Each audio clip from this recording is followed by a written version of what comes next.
Assalamualaikum warahmatullahi wabarakatuh. Welcome back to my channel Dapur Bun Bun. Di episode kali ini masih melanjutkan catatan Bun Bun Gos Umroh pasca pandemi COVID-19 dengan melihat keseruan mengunjungi kebun kurma. Mengunjungi Madinah tidak afdol kalau tidak membeli kurma. Makanya mengunjungi kebun kurma menjadi salah satu destinasi wisata menarik di sela-sela ibadah umroh. Kurma merupakan buah yang sangat manis dan legit. Rasulullah mencontohkan memakan dalam jumlah ganjil. Saat beliau berbuka puasa hanya 3 butir kurma yang dimakan. Rasulullah juga menganjurkan makan kurma dalam jumlah ganjil lainnya seperti 1, 3, 5, 7 atau 9. Yuk simak bagaimana kehebohan ibu-ibu memborong kurma. Jangan di skip ya. Jangan lupa like dan subscribe serta komen. Karena rupiah yang dihasilkan akan diserahkan kepada mereka yang lebih membutuhkan. Insya Allah partisipasi teman-teman akan menjadi amal jariah. Amin.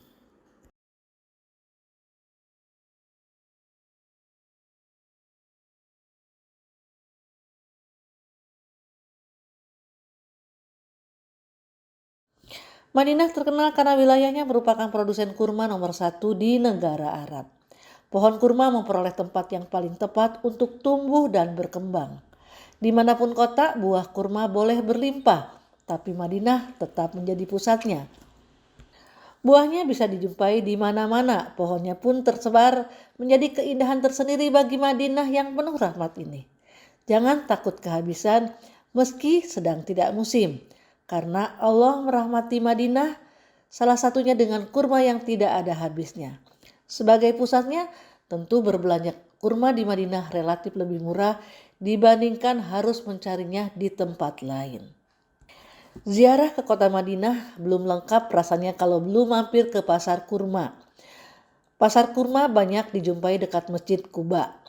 Waktu saya haji, pasar kurma ada beberapa di seberang Masjid Nabawi, berjarak sekitar 200 meteran.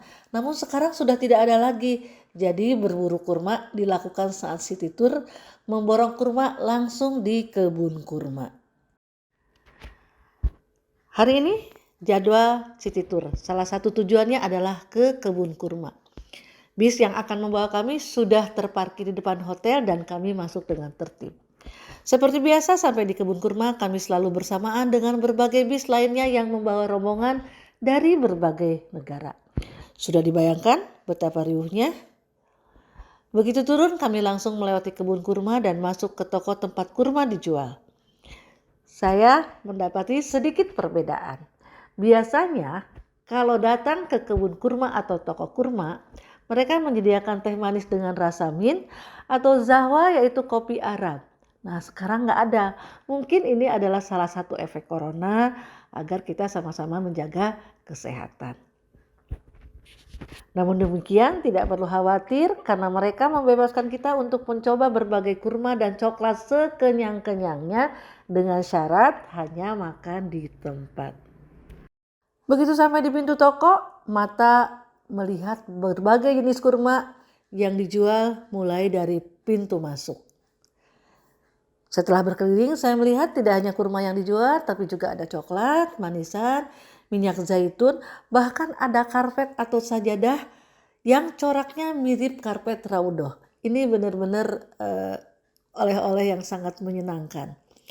Di setiap display penjaga membebaskan kami untuk mencicipi kurma, mencicipi manisan, mencicipi coklat. Yaitu dia dengan syarat hanya untuk dimakan dan tidak untuk dibawa pulang kecuali kita membelinya. Ada satu jenis kurma yang diburu para jamaah yaitu kurma Nabi atau kurma ajwa. Kurma ini memiliki keistimewaan yang tidak diragukan mengingat Nabi pernah mengatakan bahwa barang siapa di waktu pagi makan 7 butir kurma ajwa pada hari itu ia tidak akan kena racun maupun sihir. Jadi bagi yang sudah tahu kurma ajwa berbeda dengan kurma pada umumnya. Warnanya kehitaman dengan banyak guratan di permukaan buahnya. Manisnya tidak perlu diragukan lagi, apalagi ajwa memiliki daging yang tebal. Di kebun kurma sendiri ajwa ditawarkan 60 rial per kilo untuk yang buahnya kecil dan 80 rial per kilo untuk yang buahnya agak besar. Beberapa manfaat dari buah kurma diantaranya mengandung antiinflamasi, mencegah preeklamsia pada ibu hamil, mengandung antioksidan, membantu persalinan alami. Konon insya Allah jika dimakan dapat meringankan rasa sakit akibat persalinan. Selama berabad-abad sudah dibuktikan. Sebuah studi tahun 2017 oleh Iranian Journal of Nursing and Midwifery Research menemukan bahwa makanan kurma pada kehamilan jangka panjang membantu pelebaran serviks. Kemudian kurma juga dapat membantu fungsi otak jika dimakan secara teratur. Telah ditemukan kurma memiliki manfaat untuk mengurangi senyawa inflamasi seperti IL-6 yang menyebabkan fungsi degeneratif di otak. Demikian hasil penelitian Neural Regeneration Research. Selain azwa, ada beberapa kurma yang patut untuk kita coba. Ada kurma barhi, kurma mezol, kurma sukari, kurma amber, kurma mazavati, kurma halawi, kurma seki. Kalau saya sendiri suka kurma mezol karena ukurannya besar, empuk dan sangat legit. Pun satu lagi kurma favorit saya adalah kurma muda yang dingin, segar, manis dan renyah. Kurma dengan kesegaran yang asli hanya dapat dinikmati di tempatnya. Bentuknya seperti anggur, hijau, agak kekuning-kuningan, hanya bulatannya saja lebih besar sedikit. Namun sayangnya kurma segar ini tidak bisa bertahan lama, harus ada di kulkas atau freezer. Jadi kena panas sedikit saja akan berubah warna menjadi hitam dengan kulit yang mudah terkelupas. Ya, jadi menikmatinya memang harus di tempat. Hanya saja sekarang di Kuba yang biasanya berlimpah saya jarang melihatnya. Tapi tetap buat yang ingin mencoba di kebun kurma dan toko kurma itu juga disediakan. Jadi yang ini harus dicoba ya Bun. Usai sudah kami berbelanja, sebelum meninggalkan kebun kurma tentu saja kami harus berfoto sebagai kenang-kenangan. Oke, siap-siap, action! Demikian kehebohan kami di kebun kurma. Kembali ke mobil sudah banyak tentengan di tangan. Di perjalanan, sepanjang jalan tampak pemerintah Arab Saudi terus mengembangkan pohon kurma. Dan kita insya Allah gak akan kehabisan buah yang legit dan manis ini yang dibawa sebagai buah tangan untuk keluarga di Indonesia. Terima kasih yang sudah menonton. Billahi taufiq wal hidayah. Wassalamualaikum warahmatullahi wabarakatuh.